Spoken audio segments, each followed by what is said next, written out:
Sissies of the digital age, pay attention. You found a great prize. I'm not talking about the newest meme or video going viral. If you've ever found yourself sighing at the stresses of modern life and wondering why you can't just let things go or care a little less about everything, then you've come to the right place. You see, the Stoics lived their lives based on principles that, believe it or not, can teach us how to learn how to not care too much. It's funny that old knowledge can still help us today. When our phones were full of coffee, lives. In the next few minutes, you'll learn 10 simple but profoundly transformative Stoic principles that are so refreshing they might be the perfect cure for the chaos of modern life. And hey, if you want to be the first to learn more pearls of wisdom like these, go ahead and hit that notification bell and subscribe. What's the worst that could happen?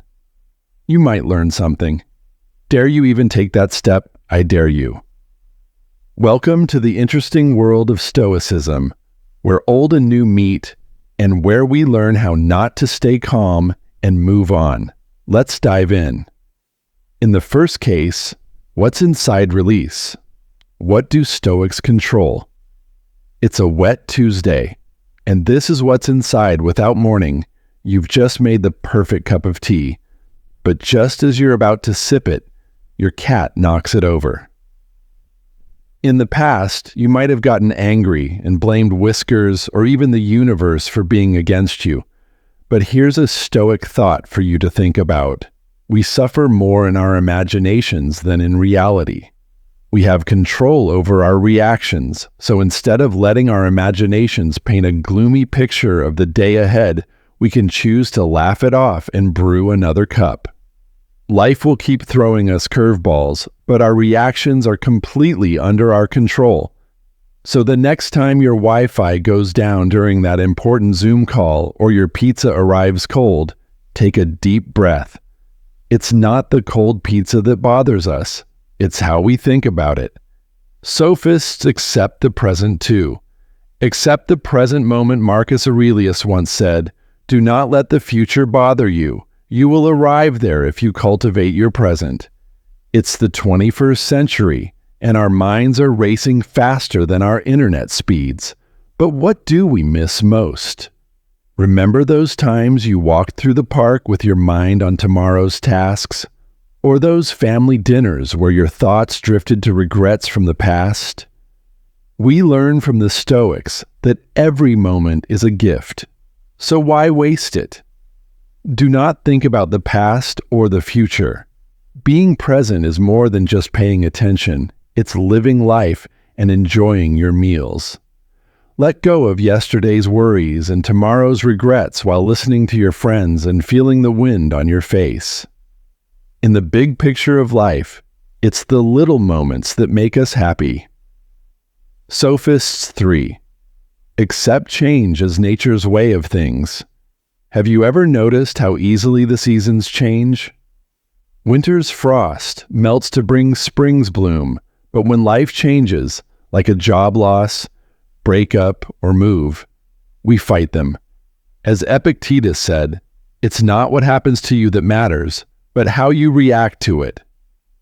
Being always changing, like the River Thames, going against the flow is tiring. Going with it is where freedom lies. Evolution is life.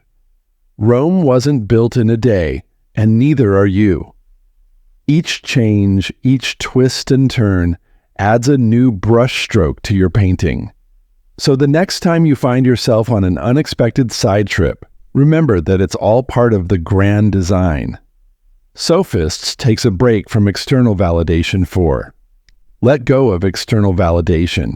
In today's world, we're hooked on it with every like, share, and comment. But think about this quote from Epictetus. Man is not worried by real problems so much as by his imagined anxieties about real problems. Why do we let tiny icons on a screen control our mood? Stoicism tells us to find approval from within. Self-worth shouldn't be based on online popularity, but on personal values, actions, and character. The next time your post doesn't get as much attention as you thought it would, or someone makes a rude comment in your direct messages, remember that you are the only one who can decide how much you're worth. Sophists. Learn about the natural cycles of life. 5 know the natural processes of life. It's painful to lose something important to you, like a loved one, a favorite hoodie, or a memory.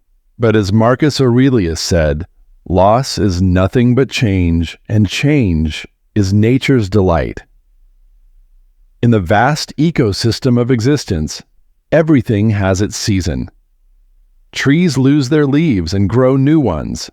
In the same way, life has endings and beginnings that teach us how to be better people instead of holding on to the past. Stoicism tells us to accept that life is temporary and to live fully, love deeply, and let go with kindness. After all, every sunset leads to a sunrise. 6. Try to grow when things go wrong. Stoics who hasn't had to deal with a challenge, maybe it was a bad boss, a mountain of bills, or the metro that was always late. It's easy to complain and wish life were easier, but Seneca said that difficulties strengthen the mind like labor does the body. When problems come up, instead of asking, "Why me?" think of them as your soul's personal gym sessions. Think about what this is teaching me. Every problem has a lesson and a chance to grow. It's all about how you look at it. If Stoics lived today, they would likely say, "Stoics, let's do it." Grow your inner wealth. 7. Work on your inner wealth. In this day and age of lavish Instagram feeds and constant displays of wealth, it's easy to think that material gains make you happy. But Seneca said, "It's not the man who has too little that is poor, but the man who wants more." It's not the newest gadgets or brand labels that make you truly wealthy. It's the happiness in your heart and the variety of your experiences. The treasure trove of memories. The Stoics tell us that it's fine to enjoy life's pleasures, but we shouldn't let them control us. Because in the end, what matters are the stories we've made, not the things we've gathered. Sophists know and accept your faith. 8. Know your fate and accept it. I'm not saying you should accept everything without question, but as Epictetus said, don't ask for things to happen the way you want them to. Instead, wish for them to happen the way they do.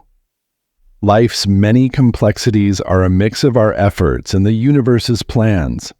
Sometimes, even when we do our best, things don't go as planned. But instead of getting upset about it, Stoicism tells us to focus on what's in front of us.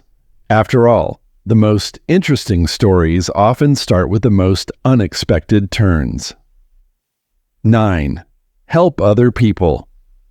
Seneca reminds us that we are all connected in a partnership, so Stoicism isn't just about personal enlightenment, it's also about community upliftment. By helping someone, we not only make their life better, but it gives our own meaning. Whether it's helping a neighbor, volunteering, or just being there for a friend, remember that every act of kindness has an effect on the universe. It's not just about thriving alone. It's about lifting others up along the way. 10. Think, review, and realign sophists. Think. Our busy world doesn't give us many chances to stop and think. But, as Marcus Aurelius said, the happiness of your life depends upon the quality of your thoughts. We can see our souls in a mirror when we regularly reflect. Taking a moment to think about what we've done can help us see our patterns, change our ways, and see things in a new way. Think of it as a regular system update for your life. Learn from your mistakes and enjoy the little things that go right, because that's how you find true happiness and peace. These 10 principles aren't about being emotionless or distant. They're about building resilience, embracing the present, and living a life with meaning and depth. Well, my dear virtual friends, as we close this enlightening journey, Through the holy halls of Stoicism, I can't help but think about how well these ancient principles seem to fit into our busy modern lives. It just goes to show that some truths are truly timeless, eh? Now I have a fun little challenge for you all. In the comments below, I'd love to hear which of these Stoic gems spoke to you the most. Was it Seneca's wisdom that spoke to you? Or was it Marcus Aurelius who became your newfound confidant? Here's a conversation to start so we can learn from each other. But wait before you go out into the world with this newfound Stoic knowledge. I have a small request. If you found even a little value today, whether it was enlightenment, inspiration, or just a good time with me, please consider subscribing, giving this video a big thumbs up, and pressing that notification bell. This isn't for vanity metrics, but so we can keep dancing the dance of wisdom, sharing, and growth. Life is a journey full of challenges and surprises, but with the right mindset and a pinch of stoicism, it can be quite the delightful adventure. Here's to mastering the art of letting go and living with intention and gusto until our next digital rendezvous.